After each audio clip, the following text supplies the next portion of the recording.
Oke, kita bahas sesuatu yang lagi heboh banget nih di dunia sepak bola. FIFA baru aja ngeluarin sebuah program yang langsung jadi omongan di mana-mana. Nah, kali ini kita bakal kupas tuntas apa sih sebenarnya FIFA Series itu? Yap, kalian gak salah dengar. Banyak yang bilang ini semacam jalan ninja. Kenapa? Karena program ini dilihat sebagai senjata rahasia. Sebuah kesempatan yang langka banget buat tim-tim nasional yang mungkin selama ini kurang dilirik buat nunjukin taring mereka di level dunia.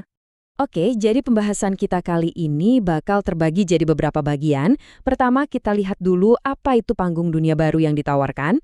Terus, kita bedah rencana permainannya. Dan terakhir, kita timbang-timbang apakah ini beneran jalan menuju kejayaan atau bukan. Langsung aja kita mulai dari yang pertama. Jadi, program ini tuh baru banget mulainya di tahun 2024 dan langsung boom! Narik perhatian. Kenapa? Soalnya ini dirancang khusus buat tim-tim yang jujur aja sering kesulitan dapat lawan tanding yang berkualitas. Kita tahu kan kalender internasional itu biasanya didominasi sama negara-negara besar. Nah, FIFA Series ini adalah upaya buat ngasih panggung juga buat mereka yang sering terlupakan. Sekarang kita masuk ke bagian kedua, rencana permainan resmi. Jadi, sebenarnya apa sih tujuan FIFA bikin program ini? Dan gimana cara kerjanya? Yuk, kita bedah bareng-bareng. Nah, ini yang menarik. Definisi resminya tuh simple, tapi ngena banget. Ini bukan turnamen kualifikasi yang bikin stres ya. Ini tuh rangkaian turnamen mini, isinya laga persahabatan yang sengaja dibuat untuk tim-tim peringkat menengah ke bawah yang butuh banget pengalaman tanding lawan tim dari negara lain. FIFA punya 3 misi utama di sini. 1, jelas buat naikin kualitas permainan. 2, ngasih pengalaman internasional yang berharga. Karena mental juara itu dibentuk lewat pertandingan kan? Dan yang ketiga, nah ini nih yang visinya jauh ke depan, yaitu usaha buat bikin peta kekuatan sepak bola dunia jadi lebih seimbang. Mekanismenya simpel banget kok. Jadi, 4 tim dari benua yang beda-beda diterbangkan ke satu negara tuan rumah. Nah, ini yang bikin spesial. Kapan lagi coba tim dari Asia bisa lawan tim dari Afrika? Atau tim Oseania ketemu tim dari Amerika Tengah dalam format kayak gini? Kesempatan langka ini yang jadi nilai jual utamanya. Oke, sekarang kita pindah ke pertanyaan berikutnya. Kenapa sih turnamen ini bikin banyak orang semangat banget? Apa ini beneran bisa jadi jalan menuju kejayaan buat negara-negara yang ikutan?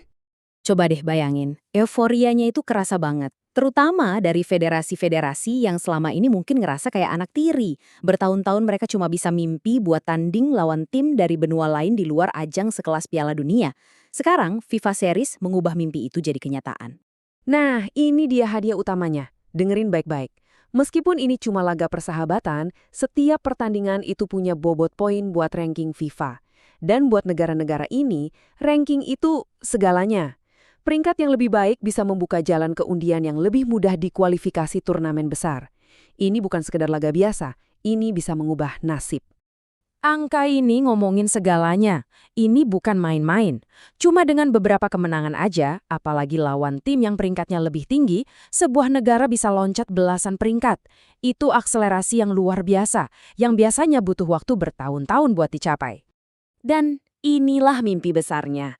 Dengan ranking yang naik dan pengalaman yang makin banyak, ini bukan cuma soal menang kalah satu pertandingan. Ini soal membangun mental juara, mentalitas kompetitif yang pada akhirnya dibutuhkan buat bisa bersaing di panggung termegah, ya, Piala Dunia. Tapi tentu aja nggak ada program yang sempurna kan? Di tengah semua hype ini, ada juga kritik dan kekhawatiran yang masuk akal, yang perlu kita perhatikan juga.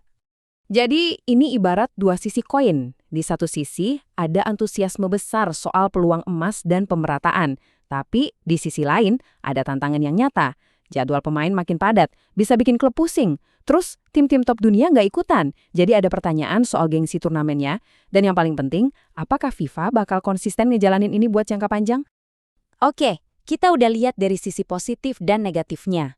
Sekarang kita sampai ke pertanyaan utamanya. Apakah program ini beneran bakal jadi game changer di dunia sepak bola? Ya, meskipun ada kritik, satu hal yang jelas, ini bukan sekedar nambah-nambahin jadwal turnamen aja. Ini adalah langkah serius dari FIFA, sebuah upaya buat menata ulang kesempatan bagi banyak negara. Potensinya buat mengubah peta kekuatan sepak bola dunia itu nyata. Nah, pada akhirnya, pertanyaan besarnya kembali lagi ke sini. Dan cuma waktu yang bisa jawab, apakah FIFA Series bakal jadi revolusi yang ditunggu-tunggu, atau cuma jadi turnamen selingan yang terlupakan? Gimana menurut kalian? Coba deh dipikirin.